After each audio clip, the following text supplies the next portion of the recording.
이제 1980년대 후반 그리고 1990년대로 가볼까요? 이 시대는 여러분 다 아시겠지만 이제 신도시, 일기 신도시의 시대가 시작될 때입니다. 강남 아파트촌이 다 개발되고 나서는요, 이제 서울 근처에 아파트촌이 지어지기 시작합니다. 이른바 신도시의 시대인 것이죠. 자, 그럼 신도시 시대의 주거지는 어떻게 설계되었을까? 물어볼 필요도 없습니다. 원래 근린주거론이 미국에서도 시가지 밖에 생기는 교외의 주택지역을 계획하는 방식으로 제안되었다고 했었죠. 대표적인 것이 지금 왼쪽에 보이는 과천시입니다. 과천시 한마디로 중앙의 대중교통축을 이렇게 쭉 보내고요. 그리고 양쪽으로 여러 개의 근린주거가 주렁주렁 매달려 있는 포도송이와 같은 형태를 하고 있다, 이렇게 얘기할 수가 있겠습니다. 여기에 있는 동그라미들은 성격은 다르지만 대부분 아파트 단지로 되어 있는 근린주거입니다. 근린주거 단위의 아파트 단지로 도시를 만들 것이 뻔하니까 사실 도시를 구성하기도 굉장히 편해진 것이죠. 어떻게 비유할 수 있을까요?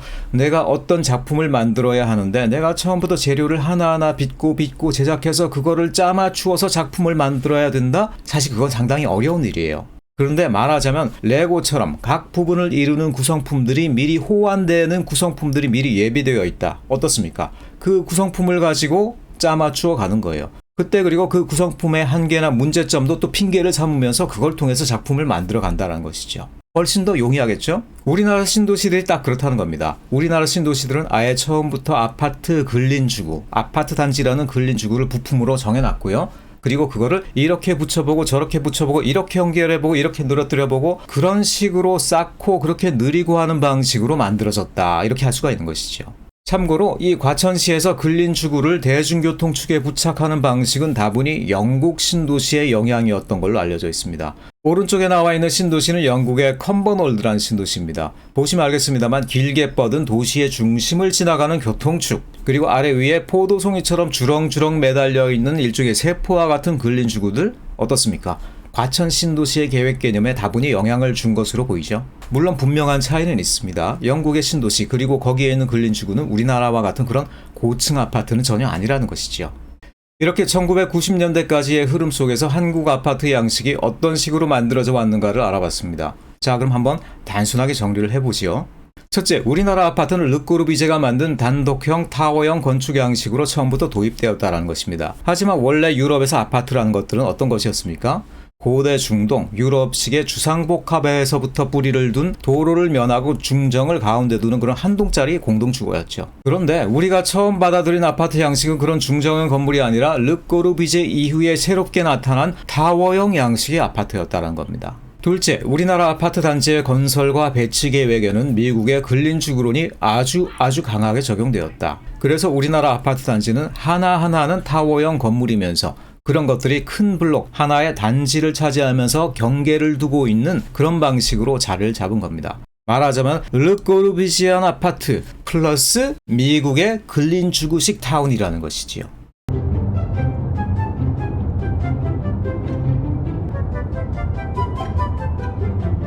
바로 여기서 무언가 문제가 있지 않을까요? 한국 아파트의 잘못된 단추가 어쩌면 여기서 처음 끼워진 건 아닌가 한다라는 겁니다. 르꼬르비제가 아파트를 처음 제안하는 이유는 무엇이었습니까? 그건 하나의 고층형 타워형 건물이 하나의 마을이 된다라는 그런 접근이었습니다. 말하자면 아파트 한 동이 하나의 마을이 되는 것이지요. 말하자면 수직적인 근린주거를 만들겠다. 그것이 바로 르꼬르비제 아파트의 근본 취지였다라는 것이죠. 그런데 그에 비해서 페리의 근린주거론이라는 것은 무엇입니까?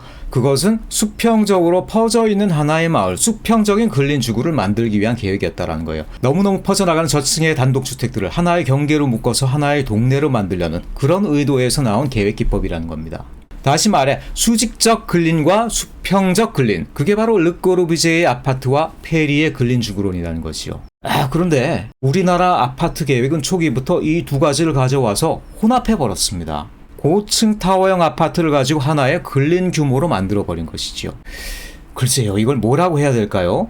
해외 양식에 적절한 한국적인 변용? 아니면 끔찍한 혼종 탄생? 이걸 우리가 맞다 틀리다 딱 집어서 말하기는 어려워요. 하지만 초기에는 분명히 유용성이 있었던 접근이라는 측면이 컸던 것 같습니다. 특히 강남하고 신도시 아파트를 처음 개발할 때는 그랬습니다. 도시계획에서는요, 블록별로 아파트 단지의 구획을 정해주고요. 그걸 각 건설사별로 맡겨서 아파트 단지를 채워넣습니다. 빠르기도 하고요, 효율적이기도 합니다. 한국의 건설 산업이 재벌 기업을 만드는 그런 계기도 되었었죠. 그리고 이런 방식이 재개발을 원활하게 만드는 효과도 있었습니다. 전체의 단지 분포는 그대로 두고 각 단지별로 기한을 정해놓고 계획을 세우고 건설사를 끌어들여서 재건축을 쓱싹쓱싹 해나가면 됩니다. 전체 도시의 틀은 유지를 하면서요, 각 단지만 쏙쏙 빼먹듯이 재건축을 하나하나 해나가면 되는 거예요. 그렇게 되면 도시 전체가 새로워지는 겁니다. 그런데 말입니다. 이제는 이런 혼합의 단점, 말하자면 끔찍한 혼종으로서의 모습이 이제는 서서히 두드러지고 있는 건 아닐까요? 일단 수직과 수평의 혼합이 지나치게 고밀도의 주거지역을 만들어버렸습니다. 강남과 신도시의 아파트촌, 결국 지방으로부터 인구를 끊임없이 빨아들이는 그런 블랙홀처럼 되지 않았습니까?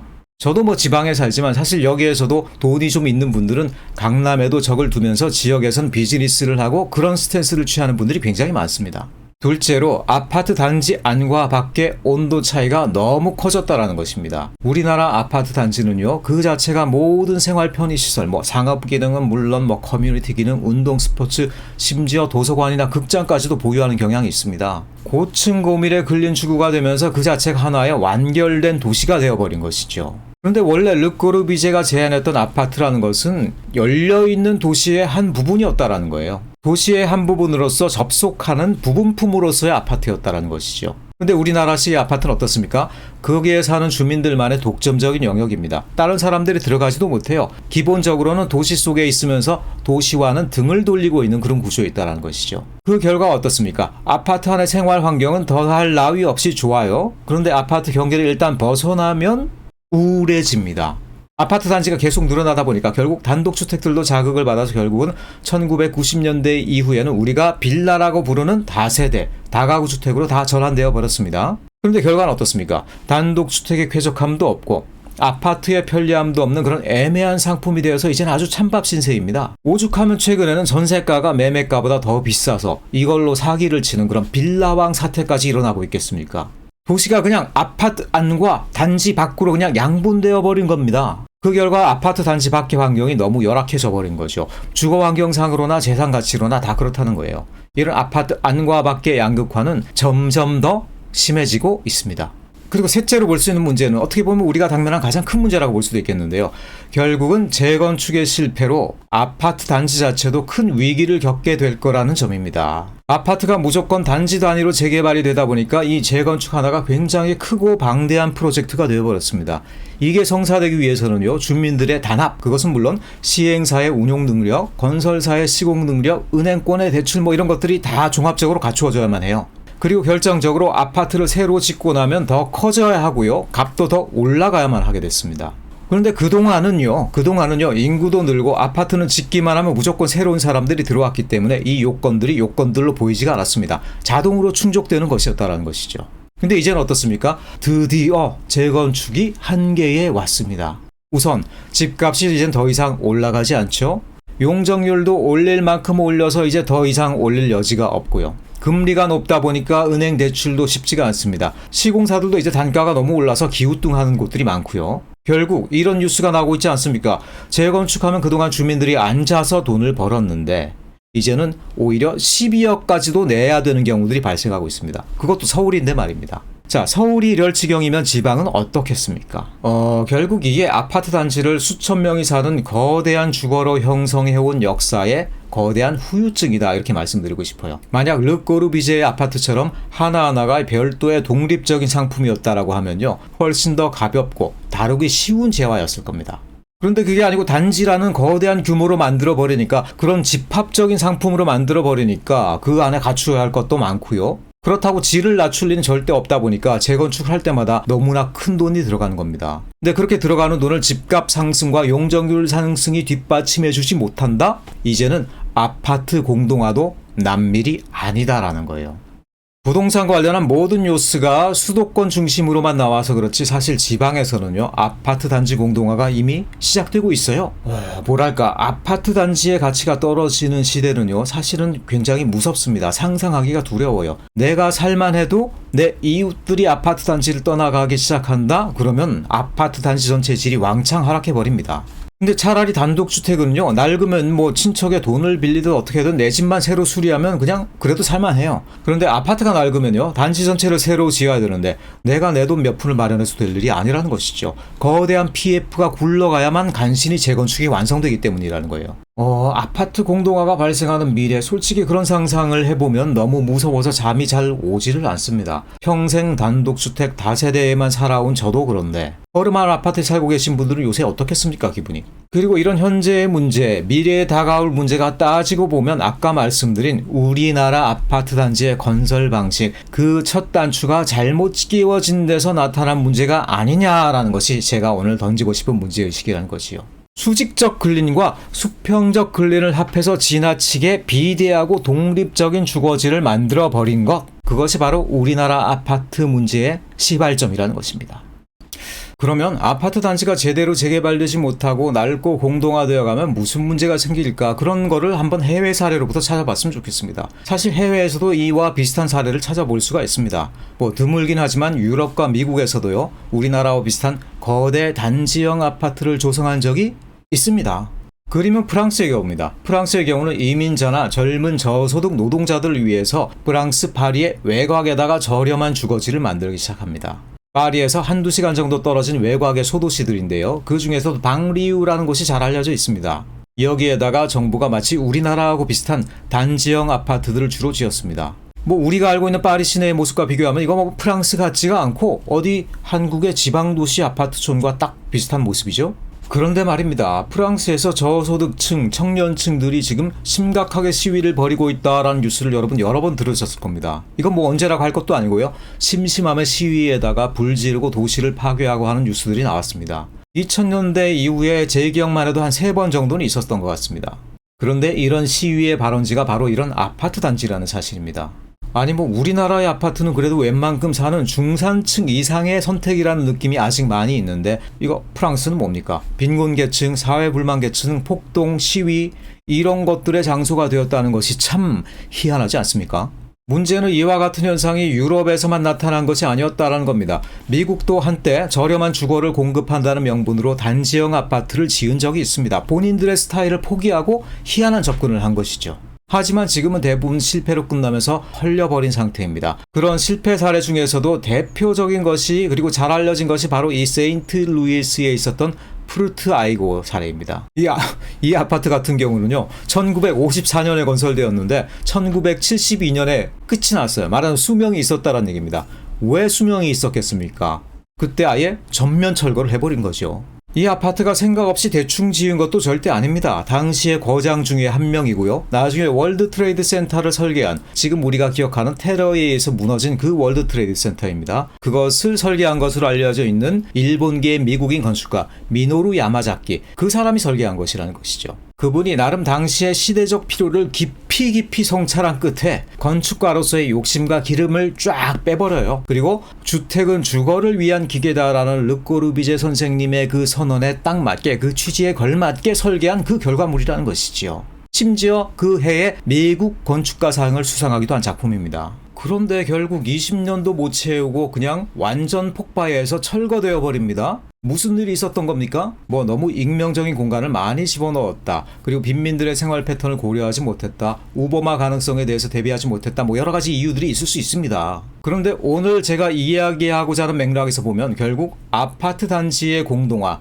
아파트 단지의 공동화가 얼마나 무서운가를 보여주는 사례라는 것이죠. 전체가 하나의 집합 주거로 묶여있는 그런 아파트 단지에서 하나 둘씩 빈집이 발생한다고 생각해 보십시오. 그리고 거기에 정체를 알 수 없는 누가 왔다 갔다 하기도 하고 낙서도 하고 어느 날 유리창도 깨져 있고, 어떻습니까? 살만하겠습니까? 그리고 관리비도 문제입니다. 아파트에 빈집이 많을수록요, 사는 사람들이, 남은 사람들이 부담하는 비용은 높아질 수밖에 없죠.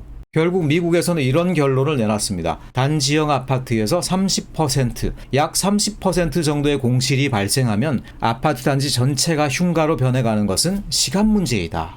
물론 그렇다고 해서 우리나라의 아파트 단지가 이것과 다 같다라는 것은 물론 아닙니다. 우리나라 아파트 같은 경우는요, 그래도 비교적 일찍서부터 잘 사는 계층, 중산층 이상 계층의 주거지로 일찌감치 자리를 잘 잡았습니다. 그리고 아직까지는 공실이 발생해서 문제가 되었다라는 아파트 이야기는 그렇게 많이 들리지 않습니다. 그런데 그건 서울 그리고 강남권 아파트를 모델로 해서 보는 관점일 뿐입니다. 지방의 경우는요, 이미 미분양 아파트가 넘쳐나기 시작했어요. 신축에서도 미분양이 나타난다는 건 구축 아파트에서 이미 공실이 발생하기 시작했다는 겁니다. 그리고 이제 우리나라에서도요, 아파트는 중산층의 주거지도 아닙니다. 지방에는요, 1억도 하지 않는 아파트도 부지기수입니다. 저소득 내지 빈곤층들이 사는 아파트 단지도 굉장히 많아졌다는 이야기지요.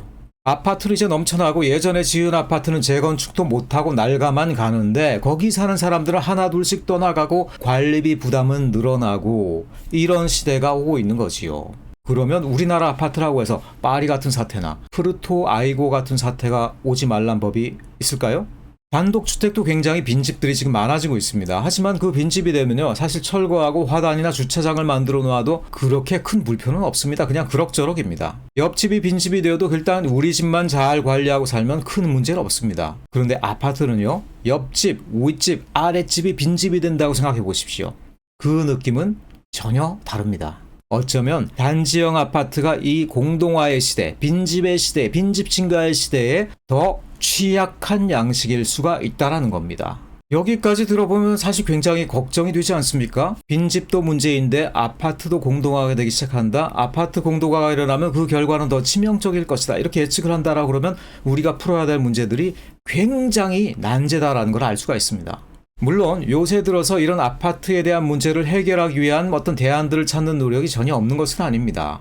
그 중에 하나 제가 말씀드리고 싶은 것들이 이른바 이 가로주택 정비 사업이라는 그런 새로운 형태의 소단위 재개발 방식입니다. 여기 나와 있는 그림이 그 사업에 대한 결과물을 예시한 거예요. 그런데 이 예시도를 보면요, 여러분 뭐 떠오르는 생각 없습니까? 우리나라식의 아파트 단지가 아니고요, 유럽식의 전통적인 아파트. 어떻습니까? 하나의 건물이 작은 블록 단위에서 중정형으로 이렇게 가로를 접하는 방식으로 설계되어 있죠? 딱 그렇게 표현은 안 하고 있지만 결국 어떤 유형입니까?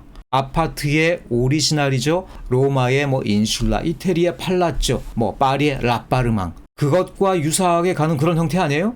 그렇습니다. 가로주택 정비 사업이 되면요, 다시 르꼬르비지안 아파트에서 유럽의 어떤 본질적인 아파트형으로 다시 되돌아간다는 얘기가 된다는 거예요. 물론 아직까지는 이런 새로운 재개발 방식에 민간이 선뜻 응하지가 않고 있어요. 그래서 원활히 진행되는 사례들이 아직 많지가 않습니다. 그런데 아파트의 이런 역사적인 흐름 속에서 해석해보면 결국 한국이 만들어내는 그런 혼종형 아파트, 즉 수직과 수평의 근린지구를 뭉쳐놓은 그런 거대한 아파트 단지 방식, 그런 방식이 한계에 부딪혔고요. 그리고 다시금 아파트의 원형으로 돌아가려는 움직임이다. 이렇게도 우리가 해석해 볼 수 있지 않겠냐라는 거예요.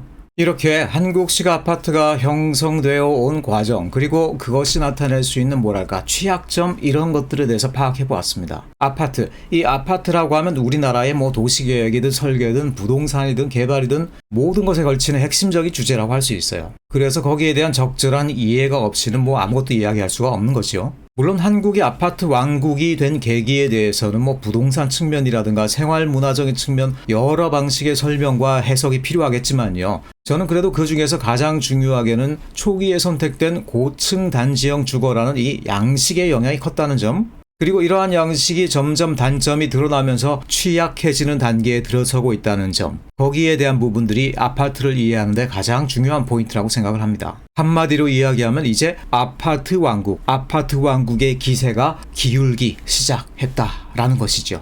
그래서 그동안은 우리가 별로 문제를 삼지 않았던 이 아파트 단지라는 유형과 양식에 대해서 우리가 문제를 제기할 때가 되었다. 그리고 거기에 대한 해체 내지 변형의 필요성까지도 우리가 고려할 때가 되었다라는 것이 제가 드리고 싶은 말씀이라는 겁니다. 만약 그런 노력이 없다면요, 인구 감소, 그리고 공동화의 피해, 그것들이 지금은 빌라촌을 중심으로 건드리고 있지만 그것이 마지막으로 아파트 단지의 문을 두들기기 시작한다라고 한다면 그때는 이제 우리가 전에 보지 못했던 거대한 주택시장의 문제, 거대한 도시 문제로 이어질 가능성이 크다라는 것입니다. 어느 왕국이든 흥망성쇠가 있습니다. 하지만 현명한 왕국은요, 기울어지기 전에 먼저 그 기울어짐을 파악하고요, 새로운 재창조의 전기를 마련하기 마련입니다. 그런데요, 그렇지 못하고 그냥 달려나가는 관성으로 계속 달려만 나가다 보면 그렇게 기세 좋고 영원할 것 같은 왕국도 언젠가는 다 무너져서 땅속에 먼지더미 속에서나 발견되고 합니다. 역사상 한 번도 존재한 적이 없었던 이 거대한 단지형 아파트 왕국, 이제 그 운명이 어떻게 되어갈지, 그리고 그에 대한 대안은 우리가 어디서 어떻게 찾아가야 할지 걱정되지 않을 수 없는 시기라는 점입니다. 이렇게 오늘의 유디톡, 우리가 아파트 왕국의 현실을 돌아보고요, 그 문제가 무엇인지 또 앞으로는 어떤 걱정거리가 있을지 그것들을 한번 내다보는 이런 시간을 가졌었습니다. 다음 시간에 또 다른 유디톡으로 찾아뵙도록 하겠습니다. 감사합니다.